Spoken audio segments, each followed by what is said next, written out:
She said, "Jesus, I'm not your mother, clean your own mess."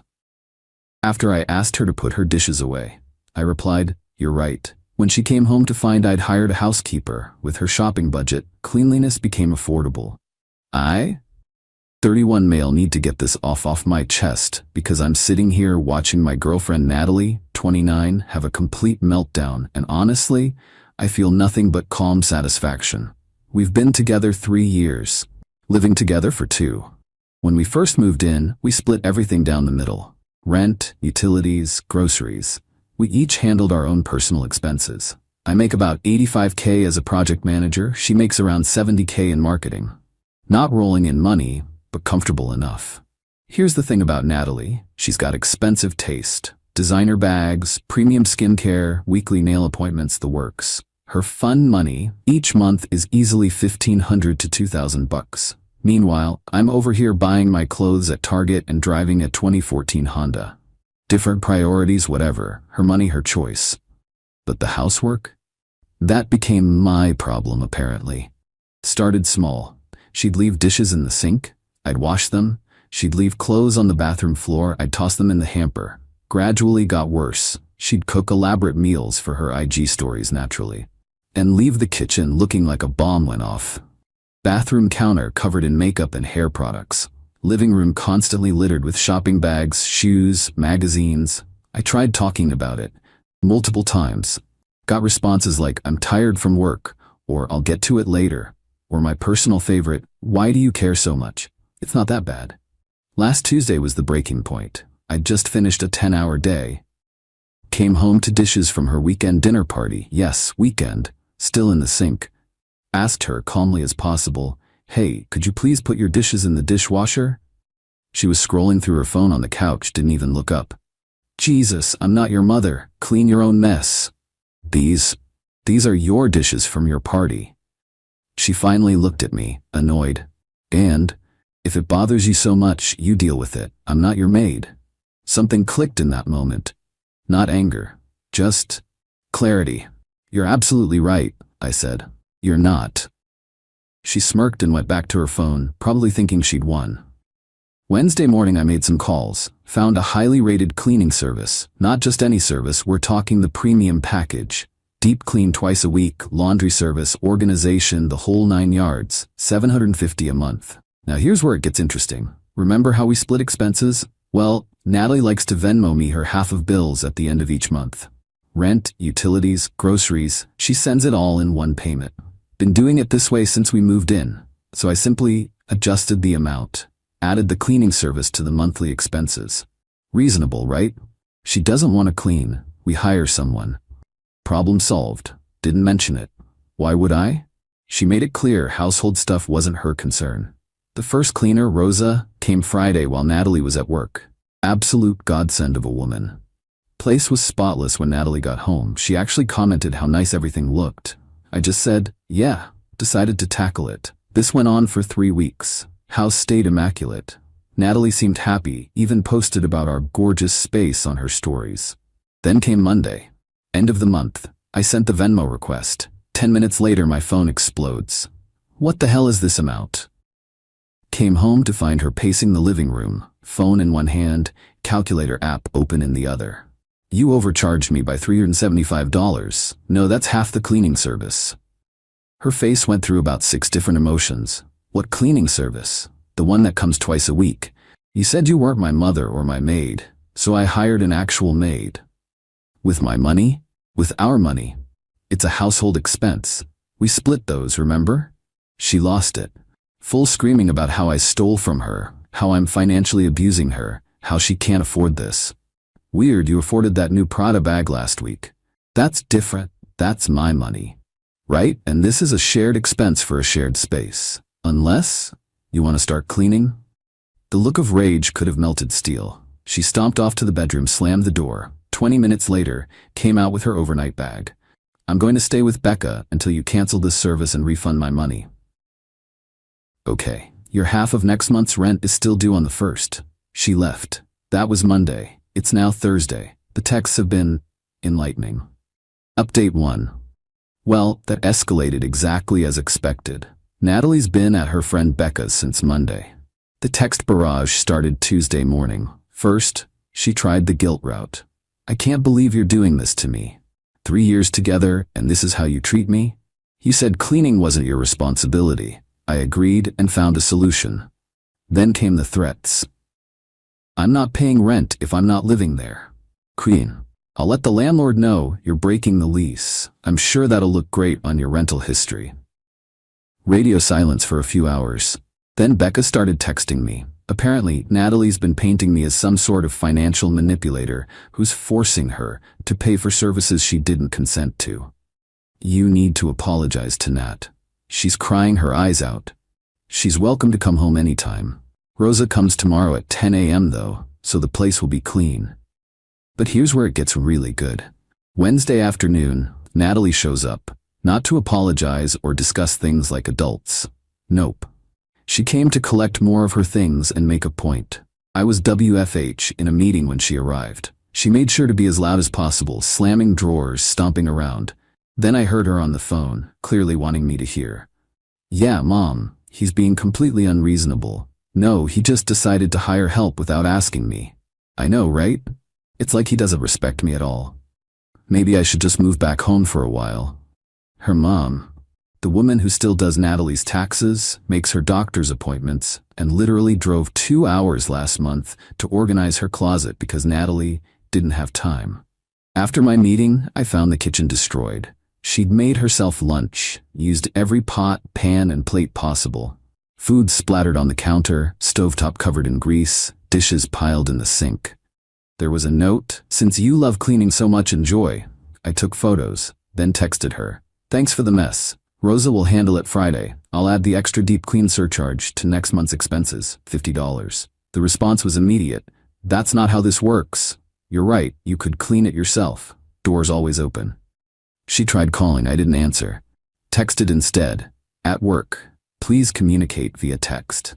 Thursday today, woke up to 23 texts.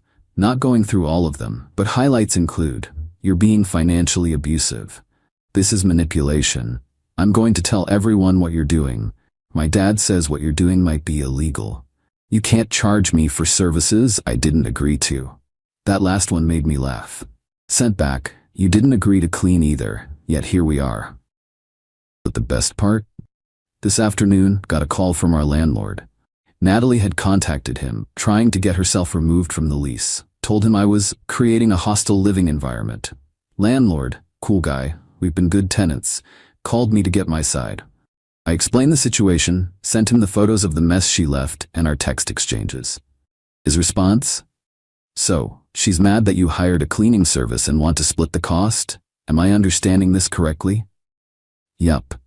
"And she wants off the lease because of this?" "Apparently." He actually laughed. "Yeah, no, she signed a lease. She can't just leave because she doesn't want to pay for a maid. Tell her if she wants out, she needs to find a replacement tenant or pay the early termination fee." How much is the early termination fee, you ask? 2 months rent. $3,600. Forwarded that information to Natalie. Haven't heard back yet, but Becca texted, "You're being a real a-hole. Tell Natalie her half of rent is due tomorrow." Update 2. This is probably my final update because, holy hell, it's over. After my last post, Natalie went nuclear, but not in the way you'd expect. No, she got creative. Friday, rent day, she paid. Sent exactly her half of rent, nothing more. Message attached. "Cleaning service is your choice. I'm not paying." Saturday morning, she showed up with reinforcements, her mom Beverly and her dad Keith. I was having coffee when they knocked. Opened the door to find all 3 of them, looking like they were staging an intervention. Beverly started immediately. "We need to discuss this situation like adults." "Sure. Come in." "Rosa just left, so the place is clean." Keith tried the authority figure approach. "Son, you can't just make financial decisions without your partner's consent." I didn't.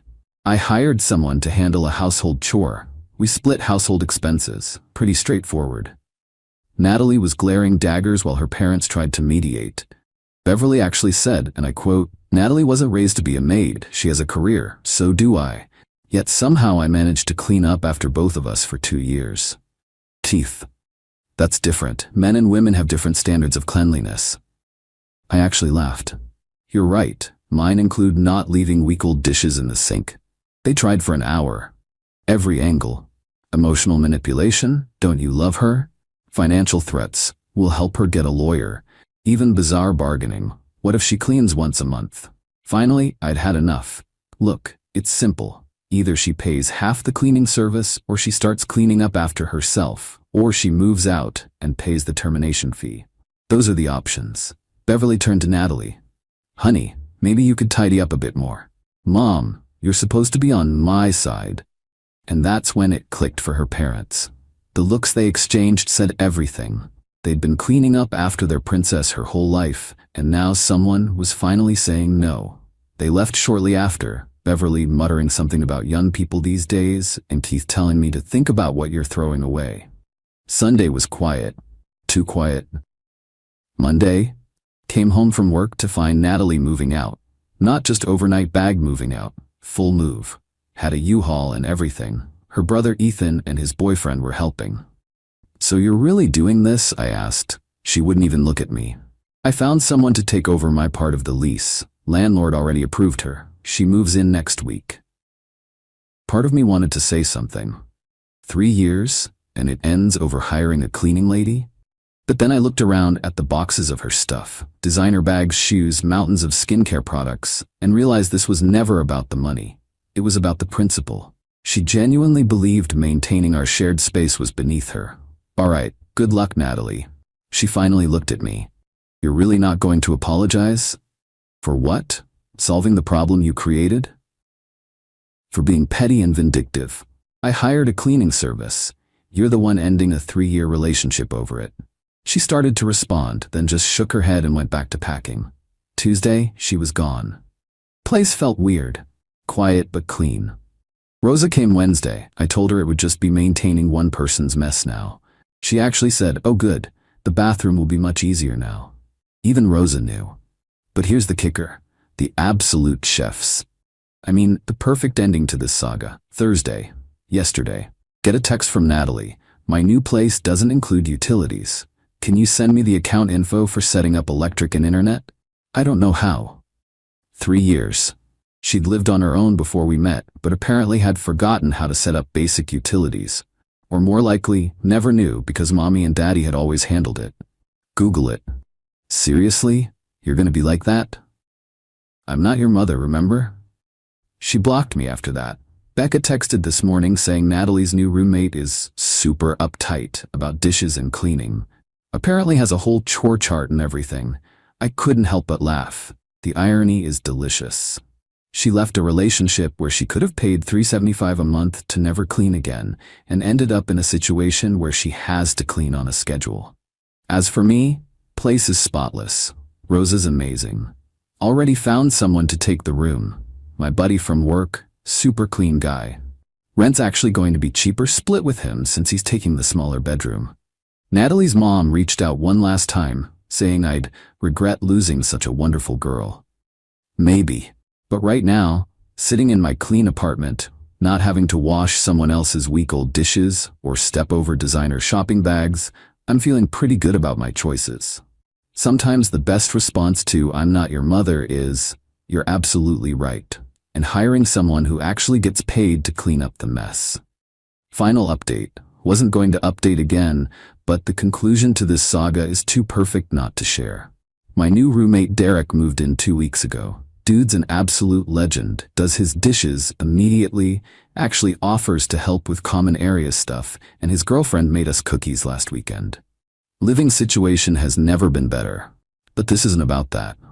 This is about what happened to Natalie. Remember how her new roommate was uptight about cleaning? Well, I got the full story from a mutual friend who couldn't wait to spill the tea. Natalie's new roommate is named Joanna.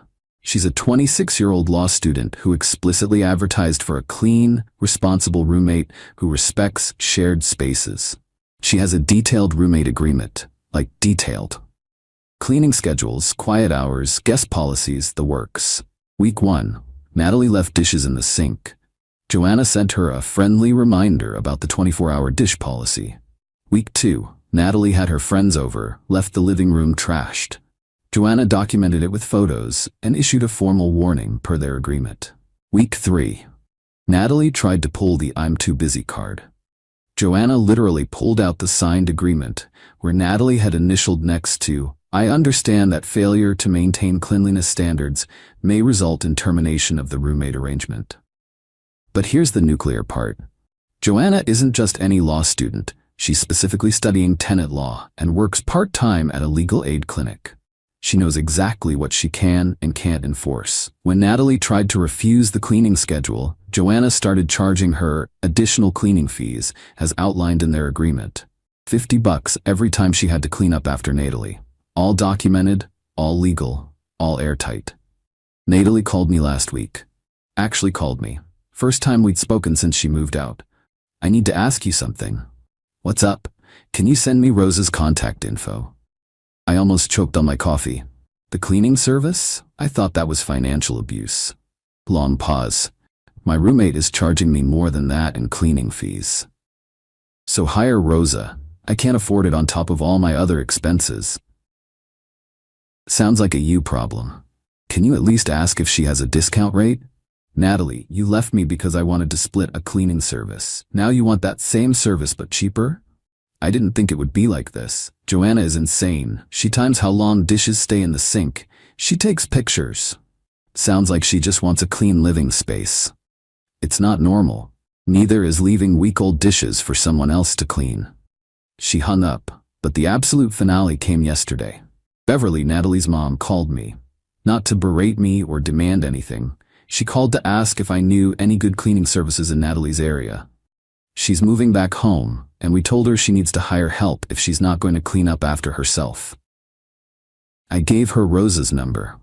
Rosa now cleans for Natalie's parents' house, specifically Natalie's areas. $375 a month. Exactly what she would have paid living with me.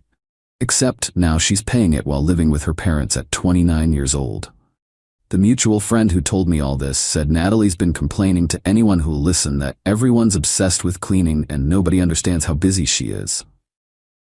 Meanwhile, I'm sitting here in my spotless apartment, Derek's making dinner and cleaning as he goes, and life is genuinely peaceful. Oh, and Rosa mentioned she got 3 new clients from referrals this month. Apparently, my story spread around our friend group, and suddenly, a lot of people realized they could afford to solve their own dishes in the sink arguments. Natalie created a whole cleaning service microboom in our area because she couldn't just wash a damn plate. You really can't make this stuff up. Sometimes the best revenge isn't elaborate or complex. Sometimes it's just letting people face the natural consequences of their own entitlement. She thought she was too good to clean? Cool. Now she gets to pay for that belief, literally, while living back with mommy and daddy. And honestly, I'm grateful. If she hadn't shown me who she really was over something as basic as dishes, I might have wasted more years with someone who genuinely believed I existed to handle the parts of life she considered beneath her. Rosa still comes twice a week. Split with Derek, it's $187.50 each. Best money I've ever spent. Funny how "I'm not your mother" became the best thing she ever said to me. Gave me the clarity to realize I wasn't her servant either.